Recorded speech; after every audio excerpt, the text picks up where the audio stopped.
चलिए, अब क्या है कि आपको हम पढ़ा रहे हैं इन्फ्लामेशन। अब बोलोगे इन्नेट इम्यूनिटी में इन्फ्लामेशन पढ़ाने की क्या जरूरत है सर? 4 बैरियर थे, चारों बैरियर पढ़ा ही दिया।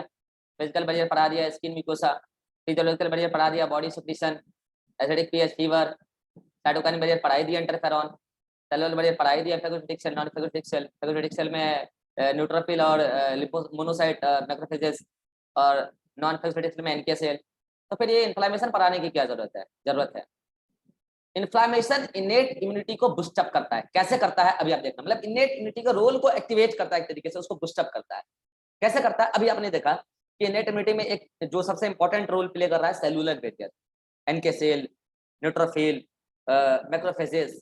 तो जो न्यूट्रोफिल मैक्रोफेजेस है ये भाई साहब पैथोजन को चट कर जाते हैं। एक बात ध्यान रखना, सुन लो, न्यूट्रोफिल मैक्रोफेजेस को ये नहीं पता है कि उसको किस पैथोजन को इंगल्फ करना है, क्योंकि neutrophil and macrophages are the part of innate immunity which have no specificity। Hello, जबकि टी सेल और बी सेल को, T lymphocyte, B lymphocyte is the part of acquired immunity, और वो स्पेसिफिक होते हैं। वो पैथोजन को चुन चुन के स्पेसिफिक पैथोजन को ही किल करते हैं। ये डिफरेंस है, याद रखना, ठीक है? तो ये जो न्यूट्रोफिल है या फिर ये जो मैक्रोफेजेस हैं, ये पैथोजन को इंगल्फ करेंगे, ठीक है? स्पेसिफिक मैनर में नहीं करेंगे, जो भी पैथोजन सामने आएगा सबको चट कर जाएंगे, ठीक है? लेकिन इन्फ्लामेशन उनकी एक्टिविटी को प्रमोट करता है। कैसे? तो पहले पढ़िए इन्फ्लामेशन, तब आपको पता चलेगा। उससे पहले मैं आपको 2 वर्ड बताऊंगा, एक वर्ड है इन्फ्लामेशन और एक वर्ड है इन्फेक्शन। इस दोनों वर्ड में बच्चे भयानक कंफ्यूज रहते हैं, इन्फ्लामेशन और इन्फेक्शन। तो इन दोनों वर्ड को अगर आप चाहें तो इम्यूनोलॉजिकल टर्म में जो मैंने ऐड करवाए थे उसमें आप ऐड कर लेना ये दोनों ही टर्म। कितने टर्म बताए थे उधर मैंने? 12। 12। तो 13 नंबर और 14 नंबर में ऐड कर लेना। क्या ऐड कर लेना? पहले होता है infection, and infection leads to inflammation. Inflammation केवल इन्फेक्शन से नहीं होता है, स्वेलिंग से भी, सॉरी, इंजरी से भी हो जाता है इन्फ्लामेशन। तो पहले समझते हैं इन्फेक्शन क्या होता है। Infection is just entry of pathogen, inflammation is just entry of pathogen, या फिर बोलो एंटीजन।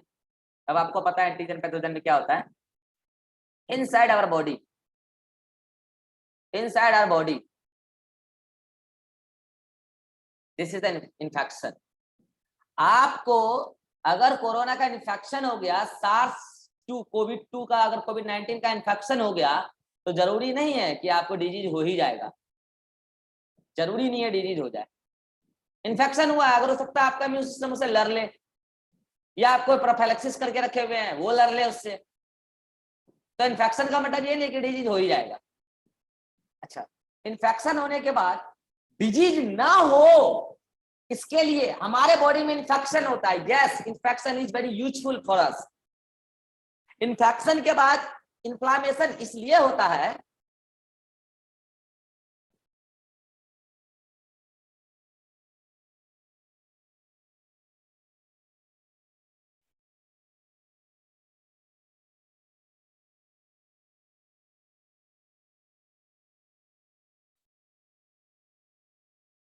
चलिए कोई बात नहीं, फिर से बता देता हूं। तो मैं बता रहा था इन्फेक्शन और इन्फ्लामेशन। तो मैंने क्या बोला? Infection means just entry of pathogen या एंटीजन, पैथोजन या antigen in our body, inside our body, अंदर आ गया, तो दैट इज इन्फेक्शन। और इन्फेक्शन के बाद इन्फ्लामेशन इस रेस्पॉन्स में होता है कि इन्फेक्शन के बाद डिजीज ना हो, एक हद तक इन्फ्लामेशन होके उसको रोकता है। तो inflammation is the response to the infection, response to the infection or injury, it is a response to the infection or injury, and it is characterized by, आपको 4 चीजें देखने को मिलेगी तो आप समझ लेना कि इन्फेक्शन हुआ है और तब जाके इन्फ्लामेशन हुआ है। क्या क्या? स्वेलिंग, रेडनेस, पेन और हीट। अगर कहीं पे लाल लाल होके फूल गया है, गर्म हो गया वो इलाका, वो एरिया, वो रीजन, और दर्द कर रहा है, दिस इज इन्फ्लामेशन। और मैं आपको पहले बता दूं, inflammation is useful because it promotes the killing of pathogen. It promotes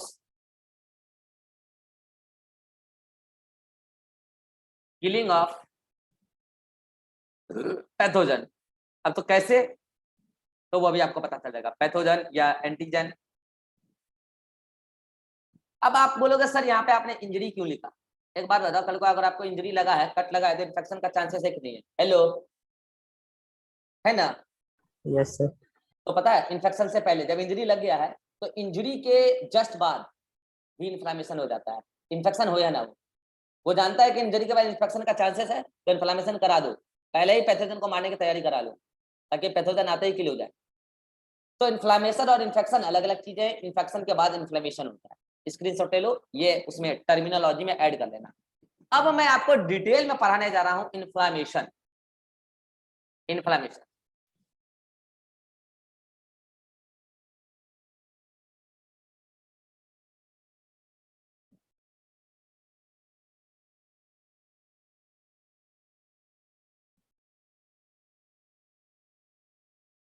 चलो, तो इसको समझाने के लिए मैं यहाँ पे सीन क्रिएट करता हूँ, ठीक है? मुझे एक बात बताओ, ब्लड किस में बहता है? ब्लड वेसल्स में। Blood vessels. तो ऑर्गन के पास ब्लड लेके कौन जाता है? आर्टरी या वेन? Artery. आर्टरी। तो मान लो कि ये आर्टरी है। अब पता है आर्टरी, अभी मैं आपको आर्टरी और वेन का वॉल भी पढ़ाऊंगा आगे, सर्कुलेटरी सिस्टम जो चल रहा है अपना चैप्टर। आर्टरी और जो वेन होती है ना, आर्टरी की मैं बताऊं 3 दीवार होती है। एक होता है ट्यूनिका एक्सटर्ना, ट्यूनिका मीडिया और ट्यूनिका इंटरना, ठीक है? तो ये तो आर्टरी की वॉल, ये क्या आर्टरी वॉल है? ये क्या भैया? आर्टरी वॉल है। तो जो ये आर्टरी की वॉल है ना, तो आर्टरी की वॉल इलास्टिक होती है, क्योंकि उसमें जो मसल्स होते हैं इस आर्टरी के वॉल के पास, कैसे मसल होते हैं? स्मूथ मसल होते हैं, स्मूथ मसल होते हैं। तो बताओ इसकी वजह से वो कॉन्ट्रैक्शन शो कर सकता है, यस और नो? बिल्कुल कर सकता है। यस। और Yes, इसी sir. कॉन्ट्रैक्शन, इस स्मूथ मसल की वजह से ये आर्टरी की वॉल कॉन्ट्रैक्ट और रिलैक्स दोनों कर सकती है, यस और नो? Yes, sir. कर सकती है। और इसी वजह से ये जो पूरा का पूरा ब्लड वेसल्स है आर्टरी, ये वेसो डायलेट और वेसो कॉन्स्ट्रिक्ट दोनों ही कर सकता है। जब इसमें कॉन्ट्रैक्शन होगा और जब इसमें रिलैक्शन होगा, तो वेसो डायलेशन, कॉन्ट्रैक्ट होगा तो वेसो कॉन्स्ट्रिक्शन, वेसो कॉन्स्ट्रिक्शन, और रिलैक्स होगा तो वेसो Dilation. डायलेशन, ठीक है? तो एक्चुअल में क्या है ना कि इसी में मसल लगा हुआ है, वॉल जो है ना उसमें मसल लगा हुआ है, स्मूथ मसल है, ठीक है जी? वो ऐसे है, सर्कुलर ऐसे है, ठीक है? तो मैं यहाँ पे 3D में नहीं दिखाया हूं, तो उसको फील करो, ठीक है?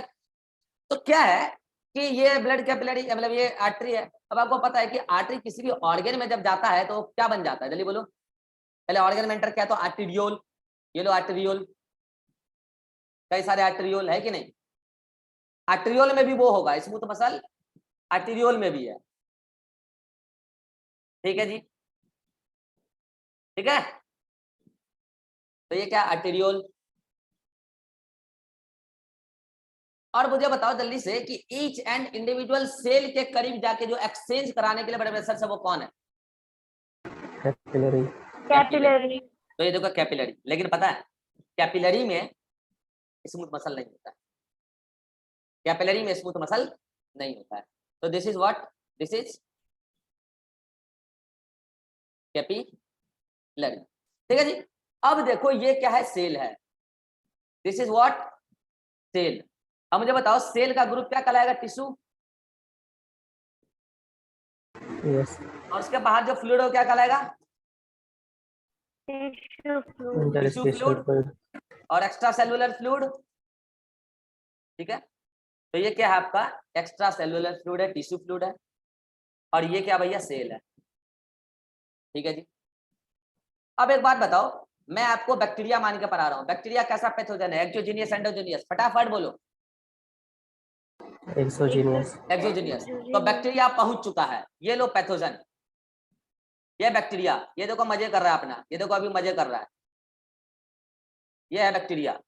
तो बैक्टीरिया यहाँ पे पहुंच चुका है, अभी इसको मजे आ रहा है, देखो सिंग उठा के मजा कर रहा है, हंस रहा है, ठीक है। अभी ये बैक्टीरिया है, ये पैथोजन है, एक्सोजीनियस, ये सेल के अंदर नहीं जाएगा, ये बाहर रह के अपने मजे ले लेगा। ये क्या है? ये बैक्टीरिया है, ये मजे कर रहा है, ये पैथोजन का एंट्री हो चुका है, एक्सोजीनियस पैथोजन का, ठीक है जी। तो जल्दी बताओ कैसा पैथोजन है? ये एक्सोजीनियस पैथोजन है।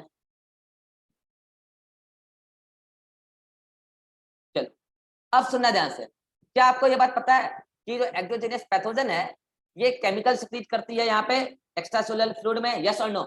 तो क्या बोलोगे उसको? Bacterial toxin. क्या बोलोगे उसको? Bacterial toxin, toxin. अब पता है जहां पर ये बैक्टीरियल, इधर भी टॉक्सिन सिक्रीट हो रहा है, बैक्टीरियल टॉक्सिन, बैक्टीरियल टॉक्सिन। जहां पर एक्स्ट्रा सेलुलर फ्लूइड में टिश्यू के पास बैक्टीरियल अटैक होता है, मोस्ट प्रोबेबली वहां पे एक स्पेशलाइज्ड सेल्स का अरेंजमेंट जरूर होता है, and that cell is mast cell. क्या बोल रहा हूं मैं? That cell is mast cell. This is what? This is mast cell, this is mast cell. अब सुनना ध्यान से, जैसे ही ये क्या है? मास्ट सेल, नाम लिख देता हूं, दिस इज मास्ट सेल। जैसे ही ये बैक्टीरियल टॉक्सिन मास्ट सेल से जाके अटैच होता है, mast cell get activated and mast cell released specialised chemicals in response to the attachment of the bacterial toxin. और ये तब सिक्रीट करती है एक specialised chemical known as histamine, known as histamine. और पता है आपको हिस्टामीन एक प्रकार का वेसोडायलेटर है। कैसा है? वेसोडायलेटर। और पता है इस हिस्टामीन के रिसेप्टर्स होते हैं कहाँ? आर्टरी की वॉल पे। कहाँ? आर्टरी की वॉल पे इसके रिसेप्टर्स होते हैं। और जो इसके रिसेप्टर्स होते हैं तो ये हिस्टामीन मॉलिक्यूल जो किसने सिक्रीट किया है? जल्दी बोलो, जो किसने सिक्रीट किया है? मास्ट सेल, मास्ट सेल ने। ये जाके बाइंड करता है आर्टरी की दीवारों पे, ये जाके बाइंड करता है आर्टरी की दीवारों पे, और नतीजा पता है क्या होता है? Vasodilation of arterial wall. तो जल्दी से बताओ, जब वेसोडाइलेशन होगा तो आर्टरी का डायमीटर बढ़ेगा कि घटेगा? जल्दी बोलो। बढ़ेगा, बढ़ेगा। बढ़ेगा। तो मैं इसको बढ़ाने के लिए इसको इधर बढ़ा दूं, एक तरफ से बढ़ा रहा हूँ, हालांकि पूरी चारों ओर से बढ़ता है, ठीक है। तो मैं इसको दिखाने के लिए, ये देखो ब्लड वेसल्स डायलेट कर गई, ये देखो ब्लड वेसल्स डायलेट कर गई, आर्टरी आर्टेरियोल सब के सब डायलेट करेंगे। आर्टरी आर्टेरियोल ही बोला है, उसके आगे ना सोचे कुछ भी। आर्टरी आर्टेरियोल ही बोला है, उसके आगे कुछ भी ना सोचे, कैपिलरी ना सोचे। कारण बताओ ऐसा मैंने क्यों बोला? क्योंकि इसके रिसेप्टर आर्टरी आर्टेरियोल पे है। इसके रिसेप्टर भी, और दूसरा बात स्मूथ मसल, उसका रिसेप्टर स्मूथ मसल से एसोसिएटेड होते हैं। कॉन्ट्रैक्शन तो स्मूथ मसल को करना है ना भैया, तो वेसोडाइलेशन वेसो कॉन्स्ट्रक्शन केवल आर्टरी आर्टेरियोल में होगा, कैपिलरी में कभी नहीं होगा, ध्यान रखना है बात। तो ये क्या हो गया? पहला step, the first very first step of the very first step क्या था? जल्दी बोलो। बैक्टीरियल टॉक्सिन का attachment to the mast cell, first step. दूसरा स्टेप क्या था? जल्दी बोलो। Release of histamine. तीसरा स्टेप क्या बोलोगे? वेसोडाइलेशन। Dilation, vasodilation. अब जल्दी से मुझे बताओ, जब वेसोडाइलेशन हुआ तो टिश्यू के पास जो आर्टरी ब्लड लेके जा रही है, तो ब्लड का अमाउंट बढ़ा कि घटा? जल्दी बोलो। ब्लड बढ़ सप्लाई गया, अमाउंट बढ़ा। बढ़ा। अमाउंट ऑफ ब्लड सप्लाई, जल्दी बोलो। अमाउंट ऑफ ब्लड सप्लाई बढ़ गया। Increases, increase. तो जल्दी से बताओ ब्लड में ही कौन है, न्यूट्रोफिल और मोनोसाइट। ब्लड में ही कौन है, जल्दी बोलो, न्यूट्रोफिल एंड मोनोसाइट। तो जल्दी मोनोसाइट से बताओ, अब टिश्यू के पास, टिश्यू के करीब जो कैपिलरी है उसमें न्यूट्रोफिल और मोनोसाइट्स की कंटेंट बढ़ जाएगी या घट जाएगी, जल्दी बोलो। बढ़ जाएगी। बढ़ जाएगी। तो सुनना ध्यान से, इस वेसोडायलेशन को करके आपने उस पर्टिकुलर ऑर्गन के पास ब्लड का अमाउंट बढ़ा लिया है और उसमें न्यूट्रोफिल मोनोसाइट का कॉन्सेंट्रेशन बढ़ गया है। लेकिन एक बात बताना, क्या आगे कैपिलरी ने अपना वेसोडायलेशन और वेसोकॉन्ट्रैक्शन शो किया? नहीं। तो मुझे एक बात बताओ, इधर की पाइप तो भर गई, उधर की पाइप पतली रह गई, तो आपको ऐसा नहीं लगता कि ब्लड फ्लो का स्पीड क्या हो जाएगा? बढ़ गया। स्पीड बढ़ गया है। जैसे कि इसको ऐसे कोऑर्डिनेट करो ना, जब आप वो पानी पटा रहे होते हो पाइप से, तो पाइप को जब आप दबाते हो तो पहले वो जितनी स्पीड से बाहर जा रहा था उससे ज्यादा स्पीड से, उतना ज्यादा तेज गति से पानी बाहर निकलता है। तो मुझे बताओ, ये जो न्यूट्रोफिल और मोनो, पहले तो वेसोडायलेशन क्या हुआ, वेसोडायलेशन से क्या हुआ, ब्लड की अमाउंट बढ़ी। दूसरा, एक बात समझना, एक काम और हुआ कि यहाँ पे ब्लड के अमाउंट तो बढ़े ही बढ़े, सही, न्यूट्रोफिल एंड मोनोसाइट्स का भी अमाउंट बढ़ गया, लो मैं दिखा देता हूँ, इसके अमाउंट भी इंक्रीज हो गए, इसके अमाउंट भी इंक्रीज हो गए। दूसरा, न्यूट्रोफिल और मोनोसाइट्स यहाँ पे थोड़े ठहर पाए, बोलो क्यों? आर्टरी के अंदर, आर्टरी के अंदर ब्लड फ्लो अभी घटा है कि बढ़ा है? अगर वेसोडायलेशन किया घट गया है। घट गया है, घट गया। आर्टरी में घट गया है। तो बताओ आप क्या बोलोगे? Blood flow in the artery, blood flow in artery decreased, so neutrophil and monocytes easily adhered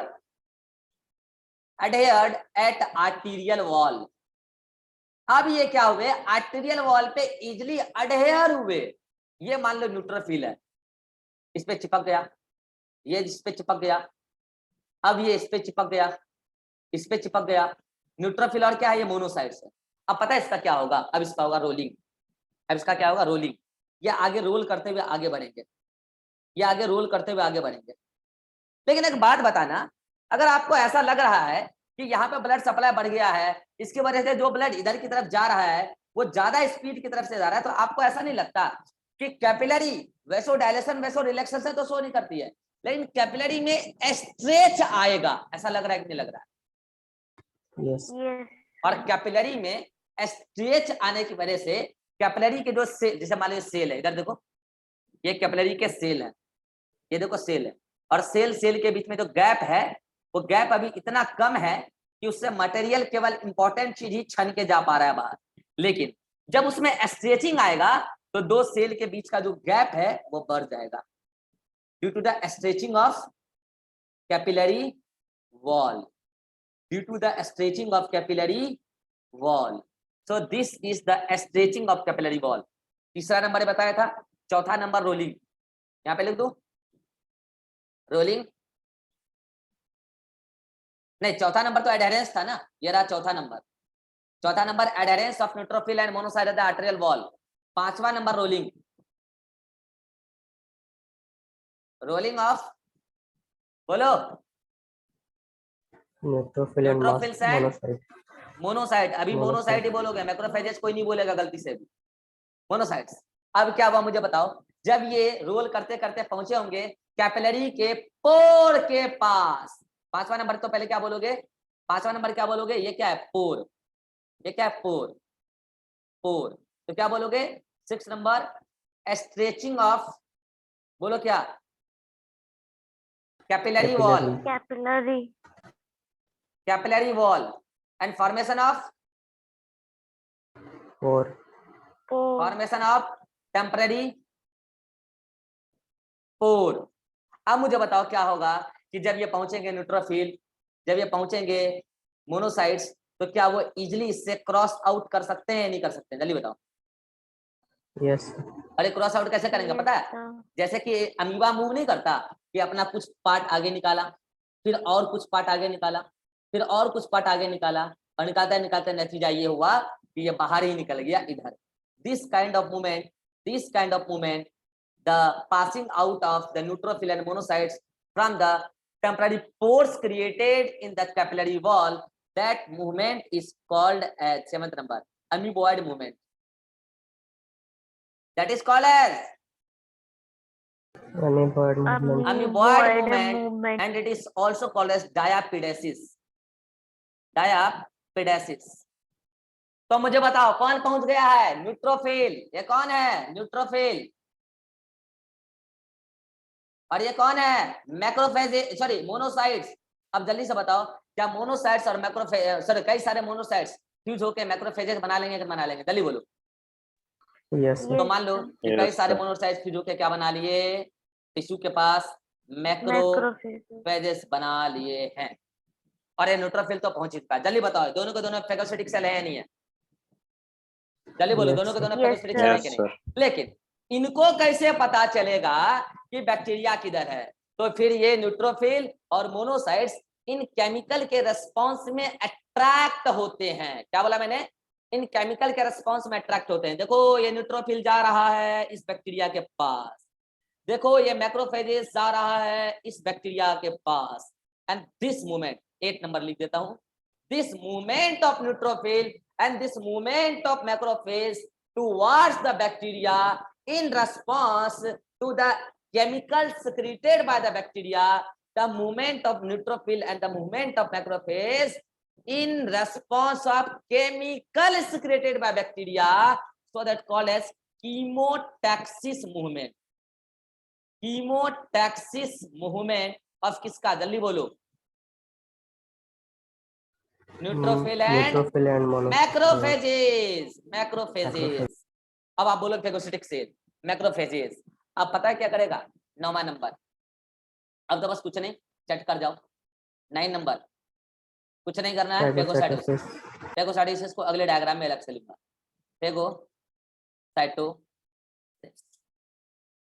this is the inflammation, this is the steps of inflammation. लेकिन अभी मैंने आपको बोला, पूरी बात को मैं फिर से रिपीट करता हूं। देखो कुछ नहीं हुआ है, सिंपल सी बात यह है कि जैसे ही बैक्टीरिया आया, तो बैक्टीरिया के आने के साथ बैक्टीरिया ने रिलीज किया टॉक्सिन, इससे मास्ट सेल एक्टिवेट हुआ, मास्ट सेल ने रिलीज किया हिस्टामिन, हिस्टामिन जाकर बाइंड किया आर्टेरियल वॉल पे। तो आर्टरी पहले नॉर्मल डायमीटर की हुआ करती थी, आर्टरी डायलेट कर गई, वैसो डायलेशन हो गया, उसकी वजह से ब्लड सप्लाई बढ़ गया, तो उसमें न्यूट्रोफिल और मोनोसाइट का कंटेंट बढ़ गया, और उसकी वजह से आर्टरी में तो ब्लड फ्लो रुक गया, स्लो हो गया, जिसके वजह से मोनोसाइट्स और न्यूट्रोफिल आर्टरी की वॉल और आर्टेरियोल की वॉल पे अडहेयर इजीली हो पाई, क्योंकि ब्लड फ्लो रुक गया उसमें, क्योंकि उसका वैसोडाइलेशन हुआ है।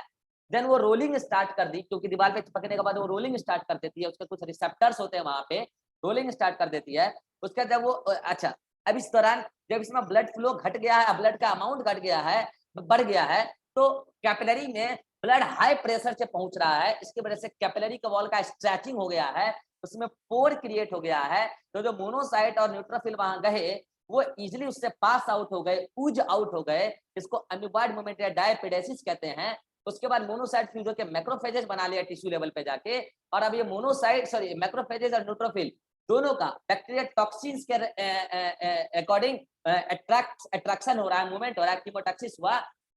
और अब चाहे वो न्यूट्रोफिल चाहे फेगोसाइटिस, दोनों क्या, चाहे वो मैक्रोफेजेस, दोनों क्या करेंगे? Phagocytosis of pathogen. वो कैसे करेंगे अभी अगले मीटिंग में बता रहा हूँ। This is the steps of inflammation. अब आप बोलोगे सर अभी आप बोल रहे थे कि जो इन्फ्लेमेशन होता है उसमें 4 चीजें देखने को मिलती है, एक मिलता है रेडनेस, एक मिलता है स्वेलिंग, एक मिलता है पेन, और एक मिलता है क्या क्या क्या हो गया? रेडनेस हो गया, लिख देता है हीट। तो सुनो, सबसे पहले रेडनेस की बात करते हैं। एक बात बताओ, अगर ये ब्लड वेसल्स डायलेट की है, आर्टरी और आर्टेरियोल डायलेट की है, तो आपको क्या लगता है उसकी दीवार का सरफेस एरिया बढ़ गया कि घट गया? बढ़ गया। बढ़ गया। तो ज्यादा रेड उसमें और आर्टरी और आर्टेरियोल में ब्लड सप्लाई बढ़ गया कि घट गया उस पर्टिकुलर साइट पर? बढ़ गया। तो जल्दी बताओ वो रेड रेड दिखेगा कि नहीं दिखेगा? तो this is the reason of redness, this is the reason of redness. चलो मुझे जल्दी से बता दो, जब ये आर्टरी और आर्टेरियोल की दीवार भी जब ये हुई होगी, वैसोडाइलेट हुई होगी, तो इसमें भी माइनर माइनर पोर क्रिएट हुए होंगे या नहीं हुए होंगे? Yes sir. Yes sir. और उसके बाद जब यहाँ पे इसमें जो कैपिलरी की वॉल में स्ट्रेचिंग हुआ, पोर क्रिएट हुए, तो मुझे एक बार बताओ, कोई भी सब्सटेंस जो इससे ऊज आउट हो रहा था, अब वो ज्यादा ऊज आउट होने लगेगा कि नहीं होने लगेगा? एक्सेस सेल तो बाहर जाएंगे ही कैपिलरी से, क्योंकि उतना बड़ा छेद केवल कैपिलरी में ही हुआ है। तो ये एक्सेस फ्लूइड सिक्रीशन होगा कि नहीं होगा? होगा। Yes sir. Excess fluid secretion, और this is a reason of swelling. उस पर्टिकुलर जगह पे स्वेलिंग आ जाएगी। एक्स्ट्रा सेलुलर फ्लूइड में एक्सेस फ्लूइड का फिल्ट्रेशन हो गया, सिक्रीशन हो गया, स्वेलिंग हो जाएगी। दूसरा कारण हो गया रेडनेस, स्वेलिंग बता दिया। तीसरा क्या बताया था? हीट। पता है जिस जगह पे इस पर्टिकुलर सेल्स, अब देखो कि इस पर्टिकुलर रीजन में, इस पूरे जगह को देखो, आपको ऐसा नहीं लगता कि इस जगह की फिजियोलॉजिकल एक्टिविटी बढ़ गई होगी? ओवरऑल भाई साहब भयंकर तामझाम चल रहा है वहां पे। Yes sir. अभी फेकोसाइटोसिस भी चलेगा। तो आपको क्या लगता है कि यहाँ की मेटाबॉलिक एक्टिविटी बढ़ गई होगी, तो यहाँ का बीएमआर, बेसल मेटाबॉलिक रेट, जो मैं बता चुका एंडोक्राइन, बीएमआर बढ़ गया होगा कि घट गया होगा? बढ़ जाएगा। तो अगर इस जगह का बीएमआर बढ़ गया है, इस जगह का बीएमआर बढ़ गया, तो हीट बढ़ गया होगा कि हीट घट गया होगा? हीट प्रोडक्शन बढ़ गया होगा। बीएमआर बढ़ा, हीट बढ़ा। होगा। चौथा रीजन मैंने चौथा कैरेक्टर्स बताया था मैंने इन्फ्लेमेशन का, पेन। एक बार पता है मैंने क्या बोला कि यहाँ पे बैक्टीरिया आया तो भी ये इन्फ्लेमेशन होगा। अगर बैक्टीरिया नहीं आया, सपोज दैट कि टिश्यू में इंजरी हुआ, तो पता है इंजरी होने से भी जो केमिकल रिलीज होता है ना, उससे भी हिस्टामिन एक्टिवेट होता है, उससे भी मास्ट सेल एक्टिवेट होता है। क्या बोला मैंने? इंजर्ड टिश्यू, लिख दूं यहाँ पे, इंजर्ड टिश्यू। तो इंजर्ड टिश्यू जो केमिकल सिक्रीट करेगी, इंजर्ड टिश्यू जो केमिकल सिक्रीट करेगी, वो केमिकल भी मास्ट सेल को एक्टिवेट करेगा और बाकी प्रोसेस सिमिलर चलेगा। तो सुनना ध्यान से, ये जो इंजर्ड टिश्यू केमिकल रिलीज करती है ना, वो होता है प्रोस्टाग्लैंडिन। क्या बात मैंने आपको पहले भी बताया रिप्रोडक्शन में, पीजीई, प्रोस्टाग्लैंडिन। और पता है ये प्रोस्टाग्लैंडिन की वजह से ना पेन होता है, इस प्रोस्टाग्लैंडिन की वजह से पेन होता है। तो जब जब इंजरी लगता है, उसमें जो इन्फ्लेमेशन होता है, उसमें तो पेन होता ही है, क्योंकि वहां पे जो डैमेज्ड टिश्यू है वो प्रोस्टाग्लैंडिन सिक्रीट कर रहा होता है। तो मुझे बताओ ये प्रोस्टाग्लैंडिन पेन का काउज है कि नहीं है? Yes sir. Yes sir. तो बताओ वो चार फीचर्स जो मैंने बताया इन्फ्लेमेशन को, वो चारों दिख गए। जल्दी बताओ वैसोडायलेशन की वजह से क्या आया? Redness. Access fluid secretion from the capillary and arterial wall, उसकी वजह से क्या हुआ? स्वेलिंग। और बीएमआर बढ़ गया इंजर्ड टिश्यू पे या फिर इंफेक्टेड साइट पे, तो वो बीएमआर बढ़ा तो हीट प्रोडक्शन बढ़ा। और प्रोस्टाग्लैंडिन सिक्रीट हो रहा है इंजर्ड टिश्यू से, तो उससे पेन आ रहा है। ये चार फीचर्स हैं किसके? इन्फ्लेमेशन।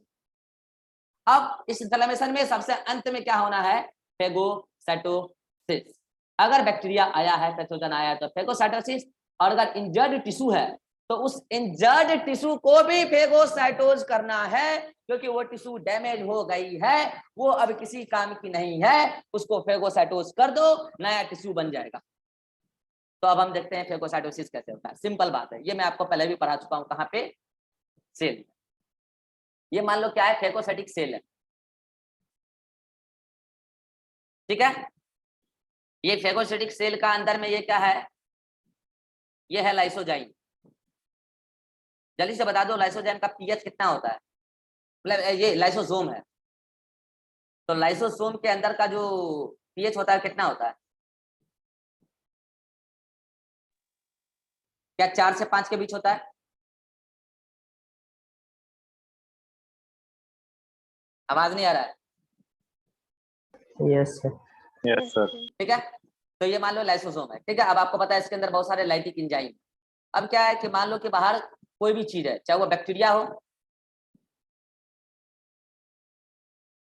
चाहे वो इंजर्ड टिश्यू हो, इन सब का क्या करना है? फेगोसाइटोसिस। कैसे करेंगे? तो सुनो, सेल मेम्ब्रेन क्या करेगा? पहले अंदर की तरफ इन्वेजिनेशन शो करेगा। क्या शो करेगा? इन्वेजिनेशन। उस इन्वेजिनेटेड इलाके में उस फॉरेन पार्टिकल को, चाहे वो बैक्टीरिया हो या इंजर्ड टिश्यू, उसको क्या करेंगे? अटैच करेंगे। And this is the formation of, कोई नाम बताएगा? पहले तो पहला प्रोसेस क्या था? एंडोसाइटोसिस। यस और नो? एंडोसाइटोसिस। अब मुझे बता, एंडोसाइटोसिस के बाद ये जो पूरा का पूरा बैग बना, इसको आप क्या बोलोगे? Phago endosome. क्योंकि फेगो एंडोसाइटोसिस है ना कि पीनो। फेगो एंडोसोम बन गया। अब मुझे बता थोड़ी देर के बाद ये फेगो एंडोसोम पूरा अंदर आ जाएगा और मेम्ब्रेन बाहर से पैक हो जाएगा लाइक दिस। ये मेम्ब्रेन और ये अंदर में वो सब्सटेंस जिसको गलाना है अभी। तो ये फेगो एंडोसोम आ गया अंदर, यस और नो? Yes sir. अब ये फेगो एंडोसोम किसके साथ फ्यूज करेगा जल्दी बताओ? लाइसोसोम के साथ, प्राइमरी लाइसोसोम। तो क्या बनेगा जल्दी बोलो? अरे जल्दी बोलो ना, क्या बनेगा? Secondary lysosome. सेकेंडरी लाइसोसोम बोल सकते हैं और पूरे कॉम्प्लेक्स को बोल सकते हैं एंडोलाइसोसोमल कॉम्प्लेक्स। अरे बोल सकते हैं? Yes sir. Yes yes sir. Endo phago lysosomal complex, lysosomal complex अंदर बनाया बाहर? अंदर साइटोप्लाज्म। अंदर। अब मुझे बता इसमें क्या है, बहुत सारे लैक्टिक एंजाइम है। वो लैक्टिक एंजाइम इस कंटेंट को एक एक करके गलाना शुरू करेंगे। तो ये क्या है? Lysis of engulfed, lysis of engulfed pathogen. और फिर क्या होगा? उसमें से जो कचरा है उस कचरा को क्या कर दिया जाएगा जल्दी बोलो? मान लो कचरा बच गया जिसको क्या बोलते हैं? रेजिडुअल बॉडी, याद है? Yes sir. This is the residual body. उस रेजिडुअल बॉडी को क्या करेंगे? बाहर की तरफ एक्सोसाइटोसिस प्रोसेस से निकाल देंगे। क्या ये बात मैं आपको सेल में पढ़ा रखा हूँ? यस और no? Yes sir. Yes. This is the mechanism of phagocytosis. Exocytosis process से निकाल देंगे। अब वो ऐसा है जो हार्म नहीं कर सकता है। अब वो क्या होगा? ब्लड में जाएगा और ब्लड के माध्यम से जो हमारा फिल्टरिंग ऑर्गन है वहां पहुंच जाएगा। फिर उसका बॉडी से सिक्रीशन हो जाएगा, बाहर रिलीज आउट हो जाएगा। ठीक है? तो this is the mechanism of phagocytosis. अब समझ में आया आपको? अब आप बताओ कि इन्फ्लेमेशन आपके इनेट इम्यूनिटी को हेल्प कर रहा है या एक्वायर्ड इम्यूनिटी को? बोलो। Innate immunity. Because inflammation enhances the activity of neutrophil and macrophages. So this is the inflammation. आपको स्क्रीनशॉट लेना ले लो, इसमें कई सारी बातें मैंने नया बताया जो पहले नहीं बताया था। लेना ले लो, एग्जाम के बाद लिख लेना अगर अभी टाइम नहीं है। चलो आ जाओ नोट्स में। जिसको इस बार नीट नहीं देना है वो बच्चे तो नोट्स में अपना साथ ही साथ ऐड करते चलो, अगर फ्यूचर में अच्छा कंटेंट लेके जाना है कॉलेज तो अभी से नोट्स को ऐसा शानदार बनाओ कि फिर कॉलेज एक अलग वजूद, एक अलग वैल्यू हो आपकी कॉलेज में। सो this is the mechanism of inflammation. यहाँ पे शॉर्ट में लिखा है मैंने, and this is the characteristics of inflammation. सारे कैरेक्टरिस्टिक्स का मैंने यहाँ पे चर्चा कर दिया है। Redness, swelling, heat. अच्छा, इसको ग्रीक वर्ड में बोलते हैं। रेडनेस को र्यूबर, स्वेलिंग को ट्यूमर, जैसे ट्यूमर बनता है ना। हीट को कॉलर, कैलोरी से बढ़ाया है। और पेन को डोलर, DOLOR डोलर। ठीक है? ये सारा कारण मैंने बता दिया। रेडनेस का कारण वेसोडाइलेशन है, स्वेलिंग का कारण एक्सेस फ्लूइड फिल्ट्रेशन है, हीट का कारण DMR का बढ़ना इंजरी साइट पे, और पेन का कारण प्रोस्टाग्लैंडिन है जो डैमेज टिश्यू से निकलता है। ये इन्फ्लेमेशन का पूरा डायग्राम वही है जो मैंने वहां पढ़ाया था। इसमें मैंने शॉर्ट में लिखा है। फर्स्ट स्टेप वेसोडाइलेशन, हालांकि पहला स्टेप बैक्टीरियल टॉक्सिन रिलीज होगा, एक्टिवेशन ऑफ मास्ट सेल होगा, लेकिन ठीक है। Vasodilation, adhesion, diapedesis, chemotaxis, phagocytosis पूरा पढ़ा दिया।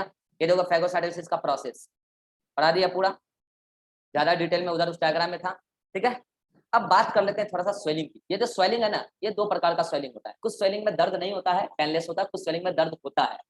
तो जो पेनलेस स्वेलिंग है ना उसको बोलते हैं ओडिमा, और जो पेनफुल स्वेलिंग है ना उसको बोलते हैं इन्फ्लेमेशन। क्योंकि आपको पता है इन्फ्लेमेशन में स्वेलिंग और पेन दोनों होता है। तो जो ये ओडिमा होता है ना, ये दो कारणों से होता है। एक तो किडनी फेलियर में भी होता है। आपको पता होगा जब किडनी फेल हो जाते हैं तो ब्लड का फिल्ट्रेशन हो नहीं पाता अच्छे से। तो जो ब्लड में फिल्ट्रेशन, ब्लड का फिल्ट्रेशन नहीं हो रहा, तो ब्लड से जो फ्लूइड है वो एक्सेसिवली निकल के टिश्यू फ्लूइड में जाके जमा हो रही है, वो भी स्वेलिंग है। मगर उसमें कोई दर्द नहीं होता है। वहां पे कोई टिश्यू डैमेज थोड़ी हुआ है। इसके अलावा प्रोटीन डेफिशिएंसी जब होता है, जैसे एल्बुमिन हो गया, क्वाशिकोर हो गया, तो उस केस में भी स्वेलिंग आती है बॉडी में जगह जगह पर, बेवजह एक्सेस फ्लूइड सिक्रीशन हो जाता है, उसमें दर्द नहीं होता है। तो पेनलेस स्वेलिंग कॉलेज ओडिमा और पेनफुल स्वेलिंग कॉलेज इन्फ्लामेशन। अब ये इन्फ्लामेशन दो प्रकार का होता है, एक होता है क्रोनिक और एक होता है एक्यूट। एक्यूट मतलब तुरंत से तगड़ा इन्फ्लामेशन, अभी मेरे को यहाँ पे कोई बाइट का हो जाए किसी का इंसेक्ट्स का, एक्यूट इन्फ्लामेशन, कुछ ऐसा इंजरी लग जाए, एक्यूट इन्फ्लामेशन जो रैपिड और शॉर्ट टर्म होगा, खत्म हो जाएगा। लेकिन एक होता है क्रोनिक इन्फ्लामेशन, फिलारियसिस, आगे बताऊंगा। धीरे धीरे धीरे वो पेनफुल होता है, धीरे धीरे धीरे धीरे धीरे धीरे इन्फ्लामेशन बढ़ता जा रहा है, तो that is the chronic inflammation. ठीक है, this is all about the innate immunity. Innate immunity में एक चीज और बच गया, कॉम्प्लीमेंट्री सिस्टम, जो मैं आपको कल बता दूंगा। यहां तक में कोई डाउट है तो जल्दी से पूछ लो। हाँ Atiq, no sir. Riva, no sir. Srishti, no sir. Riva सुनाई दे रहा? No sir. Vivek? Yes sir. No sir. चलिए अब डाउट ले लें, एक्चुअली एनसीईआरटी में होमवर्क दे रहे हैं, यहाँ तक पढ़ के आना। नेक्स्ट क्लास से चैप्टर इतना फ्लो में आएगा कि आपको मजा आएगा, चैप्टर बहुत इंटरेस्टिंग है। इस चैप्टर को पढ़ने के लिए दो तरीके होते हैं, एक तो रट्टा लगा लो जो अदर मास्टर लोग करवाते रहते हैं, और एक अपना कंसेप्ट को स्ट्रॉन्ग करो जो आपको यहाँ करवाया जाएगा। पेज नंबर 150 से पेज नंबर 151,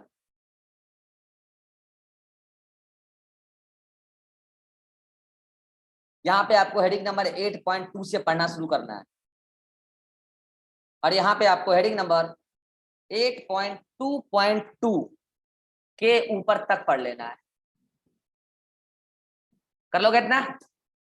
मिलते हैं नेक्स्ट क्लास में इवनिंग में।